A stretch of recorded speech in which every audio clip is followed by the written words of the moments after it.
With Squadrons released a few days ago, there may be some people who still are on the fence about whether they want to get the game or not. Whether maybe you're skeptical of the specific content of the game, or you're hesitant to get an EA release. So I wanted to do a quick video about some of the factors that I think may make the game work or not work for certain people. Rather than try to give just a flat out review of I recommend this game or not, I'm going to try to break down who would enjoy this game versus who may not want to get this particular release. Honestly, the first and main criteria that I can give when trying to decide whether you'd like this game is something that Eckhart's Ladder actually said on one of our streams of the game in multiplayer. It's basically, if you think you would like this game, you probably will. If you enjoyed the old flight sims for Star Wars, like X-Wing and TIE Fighter, you're going to find a lot of the same fun here, but a more multiplayer-oriented version of that. There is the single-player campaign, but ultimately, if you think you will enjoy flying around an X-Wing or a TIE Fighter, you probably will. I personally believe that this game is really solid in its fundamentals, and while there isn't a huge breadth of content, because there is the 4 fighters per each side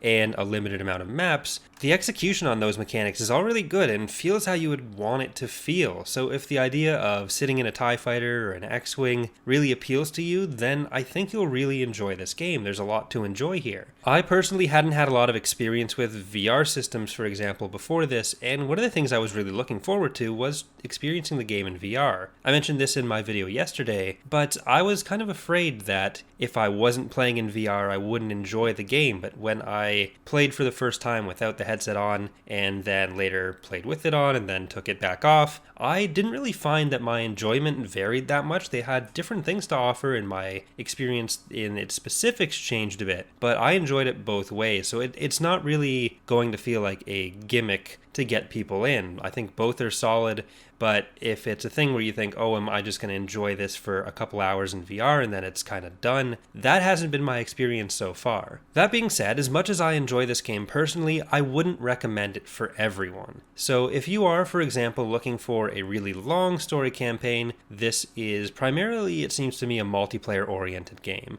I haven't finished the campaign yet, but it's about 6 hours long, and if that's the only thing you're going to be getting it for, I don't know if you want to pay the full $50 price tag for it. I think the game is worth that. But if you are not going to be looking for something that is more multiplayer oriented longer term, then it may not be the right game for you. Maybe you'll want to watch the campaign on a playthrough, maybe here or on some other channel, but that might be the best bet for you. Personally, if semi-competitive or competitive multiplayer isn't really your thing, or if you are looking for a huge amount of maps or a huge amount of starfighters to fly, because that isn't really what the game is aiming to be, in my opinion. The game seems to really reward practice time and being able to master the mechanics. The difference between a player who's got a good amount of experience versus a new player, even on the lower levels, is pretty considerable. You will be rewarded for the time you spend practicing if you are looking for that competitive edge. But at the same time, if you are playing more casually, then you don't really feel, or at least I didn't really feel when starting off the campaign, that because I was terrible at the game, I wasn't going to be able to get as much out of it.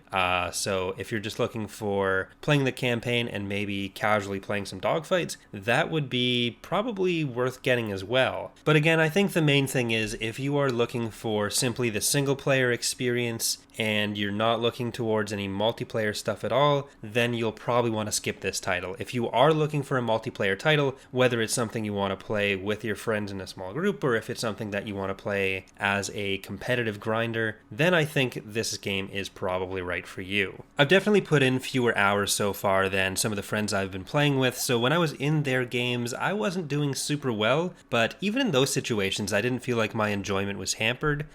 Those were probably some of the most fun games I had. So if you're afraid of just being bad at it, I wouldn't worry too much about that. But if you're just not interested in the competitive side of it or the multiplayer side in general, then that would be where I'd say maybe don't get it. But if that has any interest to you at all, I think the game has a lot to offer in that department. So that would be kind of where my advice lies. And in my opinion, I think this represents a really good shift in direction for Star Wars games, where EA seems to be a lot more willing to do something a bit more niche or a bit more directed and have that one thing be done very well, rather than have something where they're trying to get super mass appeal and may fall flat. I think Fallen Order and Squadrons are both representative of this potential new direction, and I think Fallen Order really opened the open the possibility of this being a thing, where I felt like Fallen Order was really well done, but it isn't necessarily for everyone either, and it's not trying to be for everyone, in the same way that I don't think that Squadrons is trying to be for everyone. And if this isn't right for you, hopefully the right Star Wars game will be able to come out soon, because this does seem to be the direction they're trying to take, of having more titles come out, covering more different niches. The last thing to talk about, which may not apply anymore by the time you are potentially watching this video, is that there are some technical issues that may prevent some people from wanting to get the game for now and maybe holding off a bit. The biggest issue I ran into is on the Steam copy, where the game will sometimes claim that your EA account is restricted and prevent you from accessing online modes.